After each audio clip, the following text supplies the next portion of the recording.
जय हिंद बच्चों। तो हम आपके लिए अर्धवार्षिक परीक्षा 2024-25 के लिए कक्षा 9 का विषय कंप्यूटर का प्रश्न पत्र लेकर आए हैं।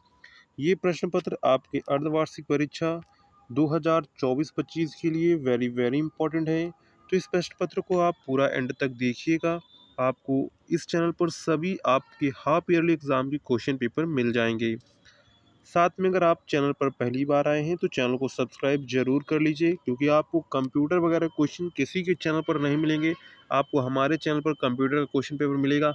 हर एग्ज़ाम का क्वेश्चन पेपर आपको मिलेगा, जो आपको कहीं पर भी नहीं मिलेगा। और साथ में लेटेस्ट पैटर्न पर आपको क्वेश्चन पेपर देखने को मिलेंगे। तो आप चैनल को सब्सक्राइब जरूर कर लीजिएगा और वीडियो को भी लाइक कर दीजिएगा। तो पेपर का कोड यहाँ पर है A/3000। ये आपका पेपर का कोड है। हम लोग सीधे प्रश्नों की ओर चलेंगे। तो यहाँ पर खंड आ में सबसे पहले हमारे जानते हैं कि हमारे 20 ऑब्जेक्टिव क्वेश्चंस आते हैं। तो वो हम सबसे पहले ओमार बेस्ड जो आपके 20 ऑब्जेक्टिव क्वेश्चंस हैं उनको कवर करेंगे। जैसे पहला क्वेश्चन है,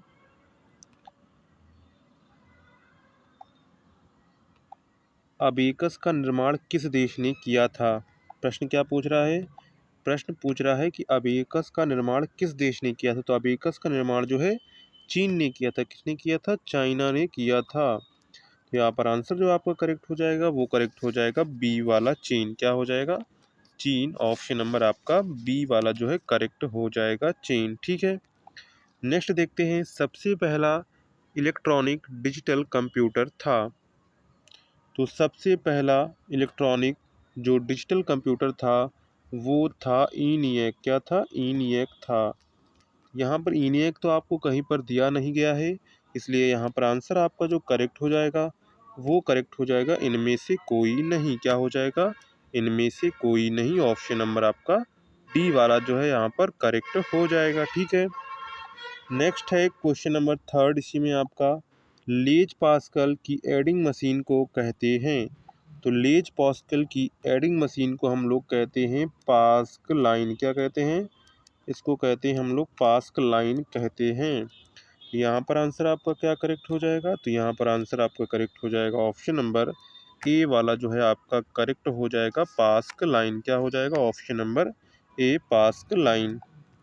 नेक्स्ट है, अर्थपूर्ण तथ्य अंक या सांख्यिकी होते हैं।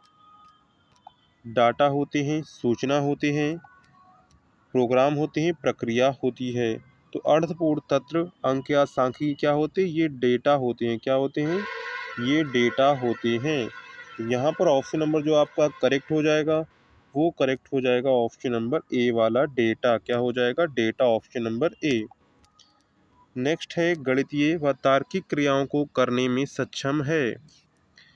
तो गणितीय एवं तार्किक क्रियाओं को करने में सक्षम है ALU। कौन है? ALU यानी कि arithmetic logic unit. Option number यहाँ पर आपका जो करेक्ट हो जाएगा वो करेक्ट हो जाएगा option number B ALU। Next है, कंप्यूटर का दिमाग होता है। तो कंप्यूटर का दिमाग होता है, तो ये तो बच्चे बच्चे को पता है कंप्यूटर का दिमाग क्या होता है। तो कंप्यूटर का दिमाग होता है CPU। कौन होता है? CPU होता है। तो यहाँ पर ऑप्शन नंबर आपका जो करेक्ट हो जाएगा वो हो जाएगा डी वाला CPU। क्या हो जाएगा? डी वाला CPU। नेक्स्ट है, प्रक्रिया में समावेश होता है। तो प्रक्रिया में समावेश होता है गणना का, तुलना का, निर्णय लेने का, इन सभी का। तो प्रक्रिया में समावेश होता है, तो प्रक्रिया में समावेश किसका होता है? इन सभी का समावेश होता है। इसलिए ऑप्शन नंबर आपका डी वाला यहाँ पर करेक्ट हो जाएगा। क्या करेक्ट हो जाएगा? इन सभी का। नेक्स्ट है, सामान्य उद्देश्य के सॉफ्टवेयर कौन कौन से क्षेत्र से संबंधित हैं। यहाँ पर शब्द प्रक्रिया, डाटाबेस प्रबंधन, ग्राफिक्स का अर्थ, ये सभी। तो यहाँ पर आंसर जो आपका करेक्ट हो जाएगा वो करेक्ट हो जाएगा ये सभी। ऑप्शन नंबर डी आपका जो है करेक्ट हो जाएगा। नेक्स्ट है, फोटोशॉप उदाहरण है। क्या है? फोटोशॉप उदाहरण है। तो फोटोशॉप किसका उदाहरण है? तो फोटोशॉप आपका एप्लीकेशन सॉफ्टवेयर का उदाहरण है। किसका उदाहरण है? एप्लीकेशन सॉफ्टवेयर का उदाहरण है। Option number C. नेक्स्ट है क्वेश्चन नंबर 10, होस्ट कंप्यूटर किस नेटवर्क में होता है? तो होस्ट कंप्यूटर किस नेटवर्क में होता है? यहाँ पर ring network, internet, start network, completely connected network. तो होस्ट नेटवर्क किस में होता है? तो ये होता है इंटरनेट में। किस में होता है? इंटरनेट में। ऑप्शन नंबर आपका बी वाला यहाँ पर करेक्ट हो जाएगा। नेक्स्ट है किस नेटवर्क में सैटेलाइट का प्रयोग होता है? तो आपको पता है किस नेटवर्क में सैटेलाइट का प्रयोग होता है? तो वैन नेटवर्क में जो है सैटेलाइट का प्रयोग होता है। तो यहाँ पर ऑप्शन नंबर है आपका जो है डी वाला, यहाँ पर आपका जो है करेक्ट हो जाएगा। वैन क्या हो जाएगा? वैन, ऑप्शन नंबर डी। नेक्स्ट है मैन कितने क्षेत्र में कार्य करता है? तो मैन को हम लोग कहते हैं मेट्रोपॉलिटन एरिया नेटवर्क। इसका जो विस्तार होता है वो होता है 50 से लेकर 100 किलोमीटर तक। कहाँ तक होता है? 50 से लेकर 100 किलोमीटर। तो यहाँ पर ऑप्शन नंबर आपका ए वाला यहाँ पर करेक्ट हो जाएगा। क्या करेक्ट हो जाएगा? ऑप्शन नंबर ए, 100 किलोमीटर। नेक्स्ट है कंप्यूटर के परिपथ के मुख्य भाग होते हैं। तो कंप्यूटर के परिपथ के मुख्य भाग होते हैं कीबोर्ड, सीपीयू, ट्रांजिस्टर और बिट्स। तो यहाँ पर जो कंप्यूटर के परिपथ के मुख्य भाग होते हैं वो होते हैं सीपीयू। कौन कौन होते हैं? तो ये होते हैं सीपीयू होता है और ट्रांजिस्टर होता है कंप्यूटर के परिपथ के मुख्य भाग। यहाँ पर दो ऑप्शन दिए गए हैं, तो यहाँ पर ऑप्शन जो है सीपीयू, ट्रांजिस्टर, अगर आपको एक दिखता है तो आप एक टिक कर देंगे। ठीक है। किस संख्या प्रणाली का आधार 8 होता है? तो किस संख्या का प्रणाली का आधार 8 होता है? यहाँ पर आपको दिए गए बाइनरी संख्या प्रणाली, ऑक्टल संख्या प्रणाली, डेसिमल संख्या प्रणाली, हेक्साडेसिमल संख्या प्रणाली। तो राइट आंसर क्या हो जाएगा? राइट आंसर हो जाएगा ऑक्टल संख्या प्रणाली, ऑप्शन नंबर बी। नेक्स्ट है एक बाइट का अर्धभाग होता है। क्या पूछ रहा है? एक बाइट का अर्धभाग होता है।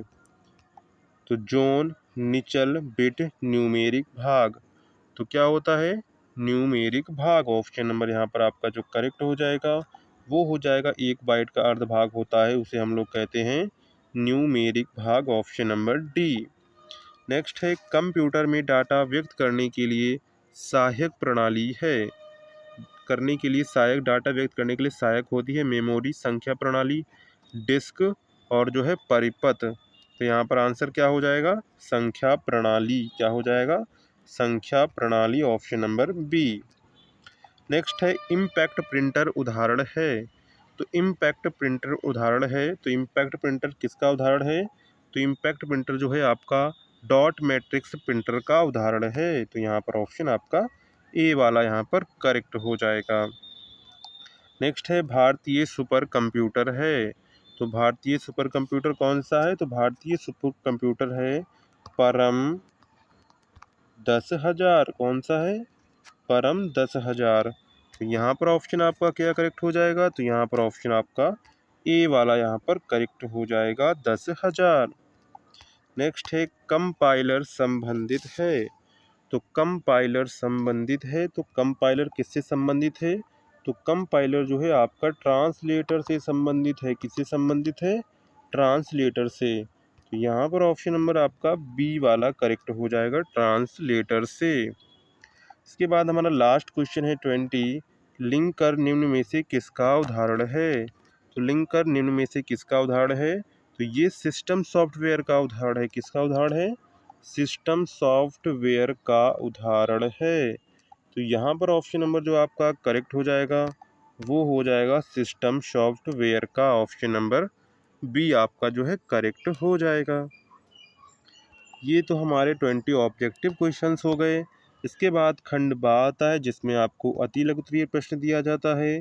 जैसे मल्टीमीडिया क्या है इसको समझाना है, ई कॉमर्स को समझाइए क्या होता है, डीईसी का पूरा नाम लिखिए क्या होता है, सबसे पहले मिनी कंप्यूटर का क्या नाम था।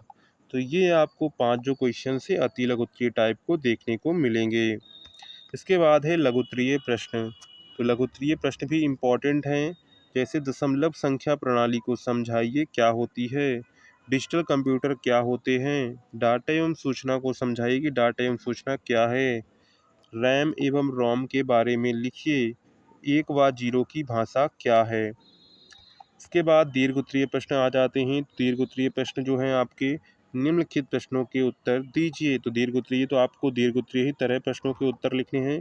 दो नेटवर्क को आपस में जोड़ने के लिए कौन कौन सी विधियां हैं, वर्णन कीजिए। इंटरनेट क्या है, इसके विकास पर प्रकाश डालिए। यह आपको सारे 3-3 नंबर में मिलेंगे। अंक प्रणाली क्या है, यह कितने प्रकार की होती है? बाइनरी संख्या तथा दशमलव संख्या प्रणाली को समझाइए। तो यहाँ पर जितने भी क्वेश्चंस आपको दिए गए हैं वो सारे क्वेश्चंस आपके एग्जाम के लिए इंपॉर्टेंट हैं। तो इन क्वेश्चंस को आप एज इट इज़ याद कर लीजिएगा। लास्ट क्वेश्चन है क्वेश्चन नंबर 4। निम्नलिखित प्रश्नों के उत्तर दीजिए। कंप्यूटर के विकास के क्रम को समझाइए। तो ये क्वेश्चन इंपॉर्टेंट है। कंप्यूटर के विकास का क्रम आपसे पूछा जाता है, ज़्यादा इंपॉर्टेंट है। कंप्यूटर की विशेषता का उल्लेख कीजिए। और है एनालॉग व डिजिटल कंप्यूटर में क्या अंतर है? तो ये 3 क्वेश्चन जो है आपको देखने को मिलेंगे। तो इस प्रकार आपके ये 3 क्वेश्चन हो जाते हैं। इसके बाद आता है नेक्स्ट क्वेश्चन, सुपर कंप्यूटर क्या होते हैं और इन्हें कहाँ प्रयोग किया जाता है? कंप्यूटर सिस्टम क्या है, इसके भागों का वर्णन कीजिए। सामान्य उद्देश्य के सॉफ्टवेयर क्या है, इनके कार्य भी लिखिए। तो यहाँ पर इस तरह आपके जो हैं सारे क्वेश्चन हो जाते हैं जो भी आपके एग्ज़ाम में पूछे जाते हैं। तो इस तरह आपका half yearly exam class 9th का कंप्यूटर का क्वेश्चन पेपर हो जाता है। टेलीग्राम और व्हाट्सएप ग्रुप आपको लिंक डिस्क्रिप्शन में मिल जाएगी, तो उसे आप ज़रूर ज्वाइन कर लीजिएगा। वहाँ पर इसकी आपको पीडीएफ है प्रोवाइड कर दी जाएगी। तो इस तरह जो है आप लोग है अर्धवार्षिक का पेपर हो जाता है। अगर आपने अभी तक चैनल को सब्सक्राइब नहीं किया है तो चैनल को सब्सक्राइब कर लीजिए। साथ में है वीडियो को भी लाइक कर दीजिएगा। मिलते हैं नेक्स्ट वीडियो में, तब तक के लिए जय हिंद।